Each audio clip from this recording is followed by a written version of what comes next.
अनेकानेक जन्मों के अभ्यास के पश्चात सिद्धि लाभ करके वह परम गंतव्य को प्राप्त करता है। योगी पुरुष तपस्वी से, ज्ञानी से तथा सकाम कर्मी से बढ़कर होता है। अतः हे अर्जुन, तुम सभी प्रकार से योगी बनो और समस्त योगियों में से जो योगी अत्यंत श्रद्धा पूर्वक मेरे परायण हैं, अपने अंतःकरण में मेरे विषय में सोचता है और मेरी दिव्य प्रेम भक्ति करता है, वह योग में मुझसे परम अंतरंग रूप से युक्त रहता है और सबों में सर्वोच्च है। यही मेरा मत है।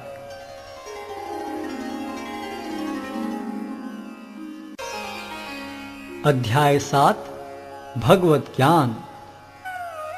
श्री भगवान ने कहा, हे प्रथापुत्र, अब सुनो कि तुम किस तरह मेरी भावना से पूर्ण होकर और मन को मुझ में आसक्त करके योगाभ्यास करते हुए मुझे पूर्णतया संशय रहित जान सकते हो। अब मैं तुमसे पूर्ण रूप से व्यवहारिक तथा दिव्य ज्ञान कहूंगा। इसे जान लेने पर तुम्हें जानने के लिए और कुछ विशेष नहीं रहेगा। कई हजार मनुष्यों में से कोई एक सिद्धि के लिए प्रयत्नशील होता है और इस तरह सिद्धि प्राप्त करने वालों में से विरला ही कोई एक मुझे वास्तव में जान पाता है। पृथ्वी, जल, अग्नि, वायु, आकाश, मन, बुद्धि तथा अहंकार, ये 8 प्रकार से विभक्त मेरी अपरा प्रकृतियां हैं। हे महाबाहु अर्जुन, इनके अतिरिक्त मेरी एक अन्य पराशक्ति है जो उन जीवों से युक्त है जो इस भौतिक अपरा प्रकृति के साधनों का विदोहन कर रहे हैं। सारे प्राणियों का उद्गम इन दोनों शक्तियों में है। इस जगत में जो कुछ भी भौतिक तथा आध्यात्मिक है, उसकी उत्पत्ति तथा प्रलय मुझे ही जानो। हे धनंजय, मुझसे श्रेष्ठ कोई सत्य नहीं है। जिस प्रकार मोती धागे में गुथे रहते हैं, उसी प्रकार सब कुछ मुझ पर ही आश्रित है।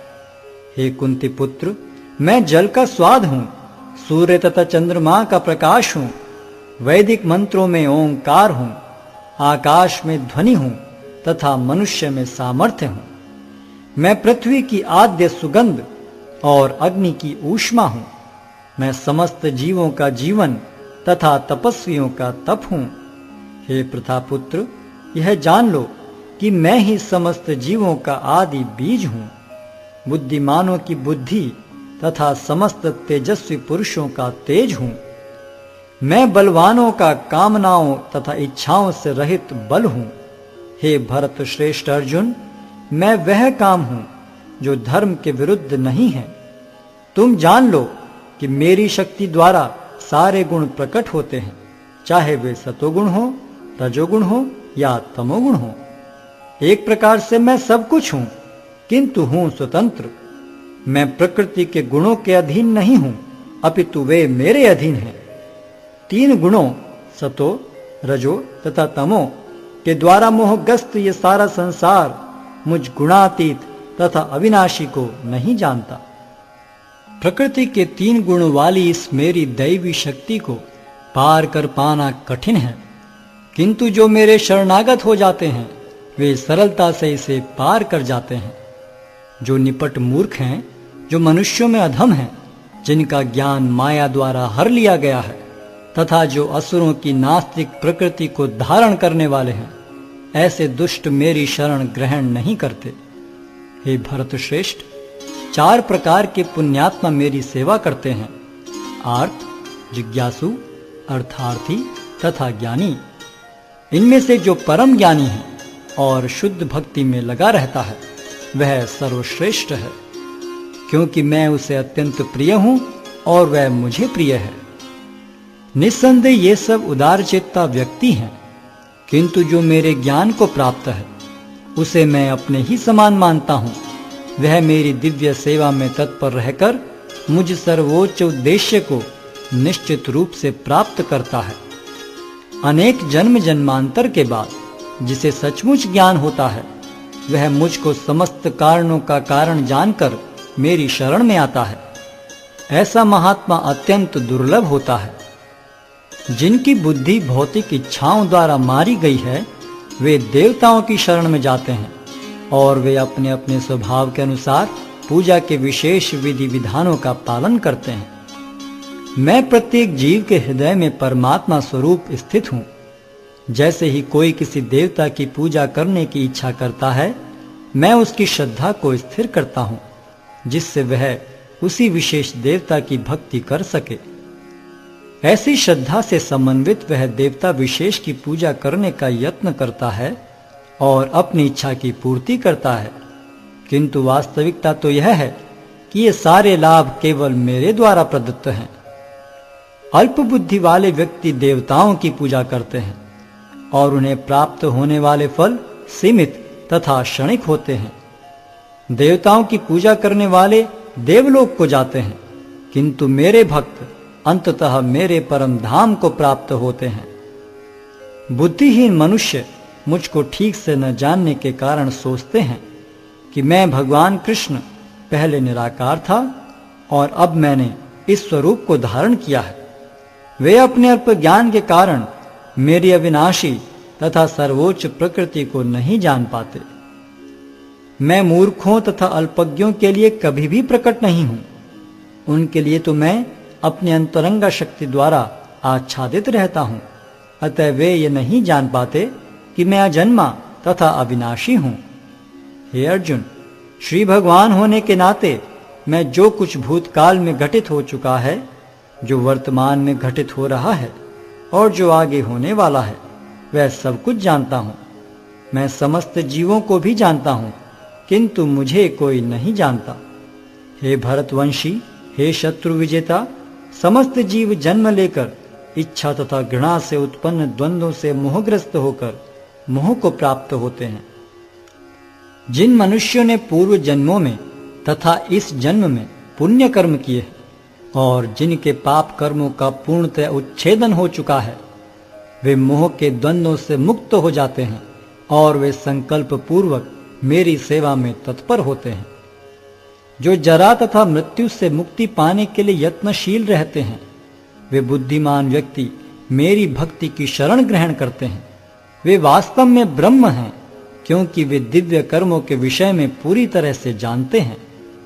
जो मुझ परमेश्वर को मेरी पूर्ण चेतना में रहकर मुझे जगत का, देवताओं का तथा समस्त यज्ञ विधियों का नियामक जानते हैं, वे अपनी मृत्यु के समय भी मुझ भगवान को जान और समझ सकते हैं।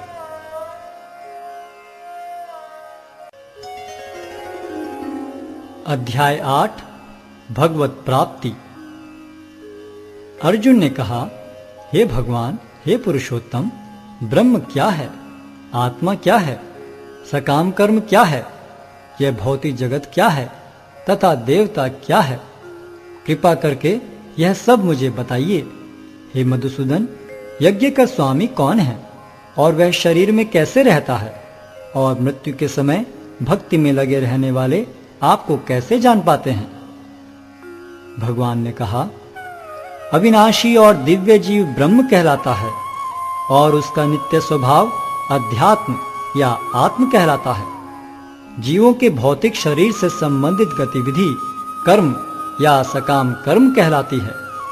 हे देहधारियों में श्रेष्ठ, निरंतर परिवर्तनशील यह भौतिक प्रकृति अधिभूत कहलाती है। भगवान का विराट रूप, जिसमें सूर्य तथा चंद्र जैसे समस्त देवता सम्मिलित हैं, अधिदैव कहलाता है तथा प्रत्येक देहधारी के हृदय में परमात्मा स्वरूप स्थित मैं परमेश्वर अधियज्ञ कहलाता हूँ।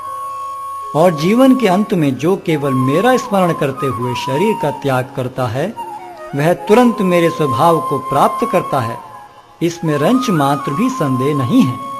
हे कुंती पुत्र, शरीर त्यागते समय मनुष्य जिस जिस भाव का स्मरण करता है, वह उस भाव को निश्चित रूप से प्राप्त होता है। अतएव हे अर्जुन, तुम्हें सदैव कृष्ण रूप में मेरा चिंतन करना चाहिए और साथ ही युद्ध करने के कर्तव्य को भी पूरा करना चाहिए। अपने कर्मों को मुझे समर्पित करके तथा अपने मन एवं बुद्धि को मुझ में स्थिर करके तुम निश्चित रूप से मुझे प्राप्त कर सकोगे।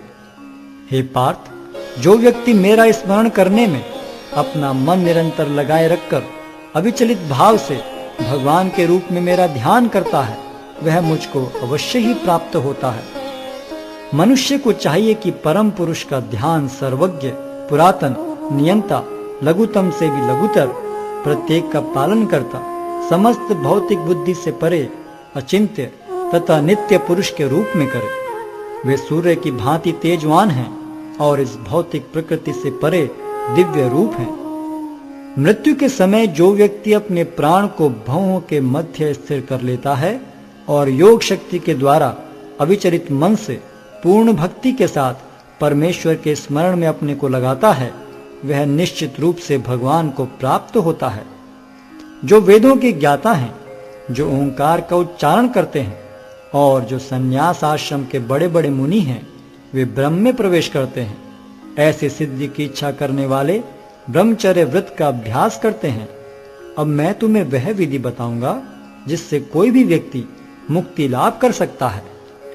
इस योगाभ्यास में स्थित होकर तथा अक्षरों के परम संयोग यानी ओंकार का उच्चारण करते हुए यदि कोई भगवान का चिंतन करता है और अपने शरीर का त्याग करता है तो वह निश्चित रूप से आध्यात्मिक लोकों को जाता है।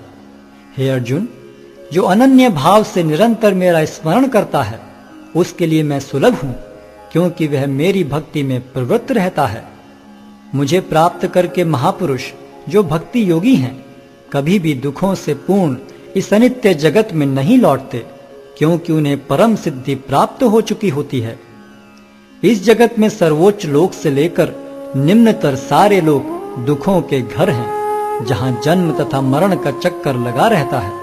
किंतु हे कुंती पुत्र, जो मेरे धाम को प्राप्त कर लेता है वह फिर कभी जन्म नहीं लेता।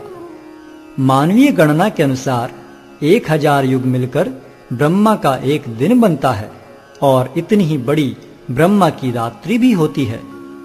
ब्रह्मा के दिन के शुभारंभ में सारे जीव अव्यक्त अवस्था से व्यक्त होते हैं और फिर जब रात्रि आती है तो वे पुनः अव्यक्त में विलीन हो जाते हैं। जब जब ब्रह्मा का दिन आता है तो सारे जीव प्रकट होते हैं और ब्रह्मा की रात्रि होते ही असहायवत विलीन हो जाते हैं।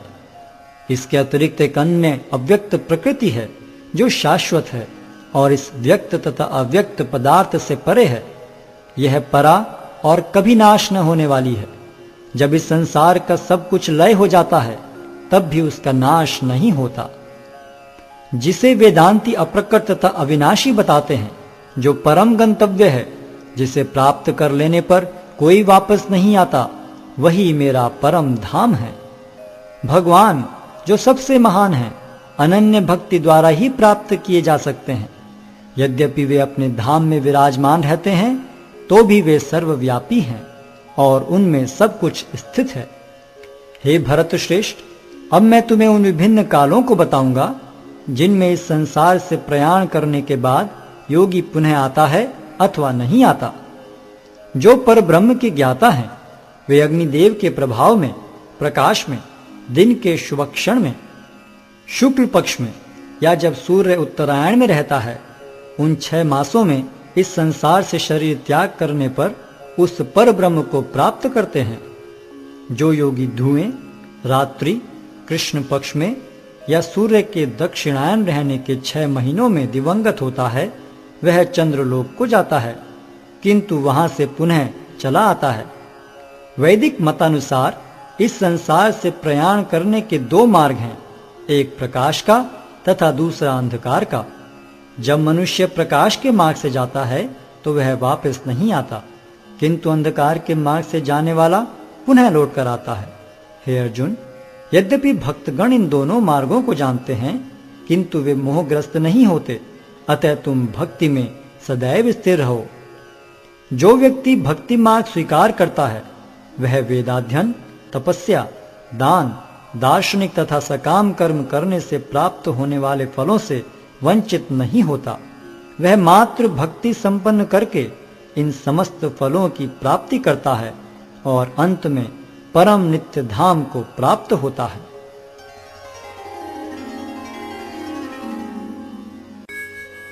अध्याय 9 परम गुह्य ज्ञान। श्री भगवान ने कहा, हे अर्जुन, चूंकि तुम मुझसे कभी ईर्ष्या नहीं करते, इसलिए मैं तुम्हें यह परम गुह्य ज्ञान तथा अनुभूति बतलाऊंगा, जिसे जानकर तुम संसार के सारे क्लेशों